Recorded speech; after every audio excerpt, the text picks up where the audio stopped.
1 minute skatepark guide, Waurn Ponds. Waurn Ponds Skatepark, Geelong, Victoria. Thanks, Reese, for the intro. The one big question I have, though, is why has it taken me this long to go to this skate park? Waurn Ponds Skatepark was first built in the 1990s, and apparently some guy named Tony Hawk did a big gap from the vert ramp to the spine ramp. The same ramps are still here today, but for how long? They're planning on an update on them, so watch this space.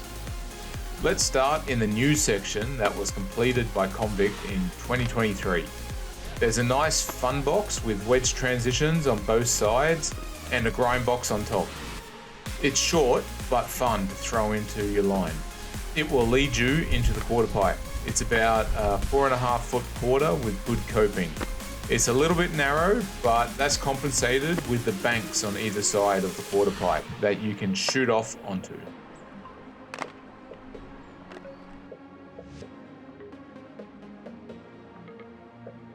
Next is the Tombstone ledge. It's a scary ledge with it not being 90 degrees on the walls. That they taper out, and if you fall off, then it can sweep your legs from under you. Also known as a rib cracker. But it slides really nicely and makes a really good grind noise. As we move up the park, we go to the curved rail on top corner of the bank. It goes a full 90 degrees angle and can be a little bit tricky to grind, but Martin makes it look way too easy. There's a long ledge that you can grind on the garden side. If you fall off, you land into the garden, the dirt, or grind on the skate park side and it turns into a Quaterpipe. It's a very clever design. As a side note, it can get very busy and you need to dodge and avoid a lot of little people to hit these long ledges. The stairs set has 3 options that we will do in one shot to try and keep this 1 minute skate park guide from going under 10 minutes. 2 rails to choose from. One is down the middle of the steps and the other has steps on one side and bank on the other.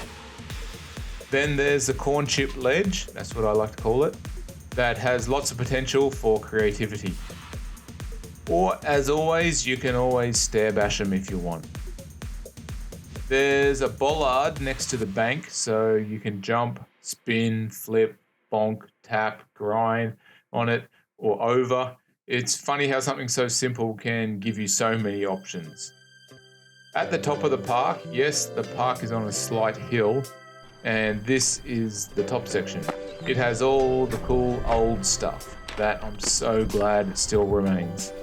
I love the long rails like this. They must have been grinded a million times by now. The middle one is nice and low and great for practicing grinding.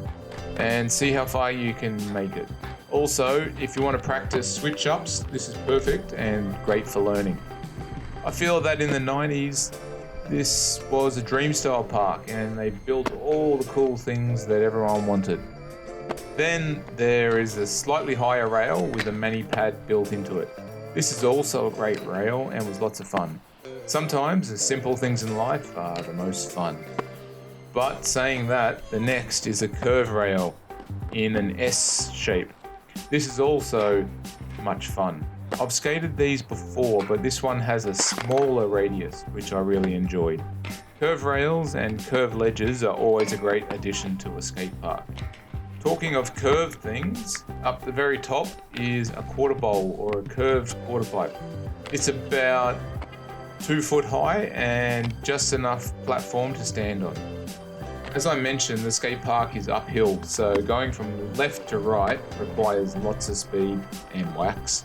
So right to left is your best bet if you want to do the whole thing.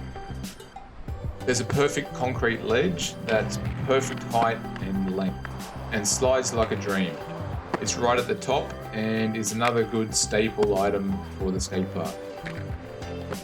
If you thought that was all the rails, then you would be wrong. There's a curved kink rail. Yes, you heard correctly, a kink rail in the skate park. This is something that has become extinct, and I think that is because they always used to make the kink rails too harsh, like a 45-degree angle, and as a result, no one could skate them. Over to the spine ramp, and it's an old one that has recently been fixed from what I hear. It's made of sheet metal and is very smooth to ride. The coping is not very good, however, and not great for grinding, so just ride it for the spine. It has an extension on the far side and also a rollover for learning how to ride spines.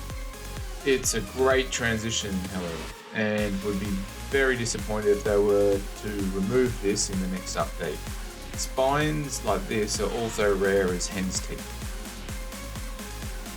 The big ramp standing tall next to the spine is the Vert ramp, and it also is made of sheet metal and is beautiful to ride. There was still water on the ramp, so bring a squeegee if you want to skate Vert after some rain. It's a 10.5 foot high Vert ramp. Lastly, but definitely not least, the bowl section. This itself could be a whole skate park. It's a donut bowl with lots of different looks to it. When we first skated this bowl, we didn't know what to do, or how to hit the coping and what gaps to do. But after some time skating around, some failed attempts, and a bit of experimentation, we found some lines and figured out how to have some fun in this crazy bowl. The high section, you need heaps of speed to hit it, and the little sticky outy bit is good to launch off, and you can use it to make you land on the top coping, or you can grind just over the top of it. Both are great options.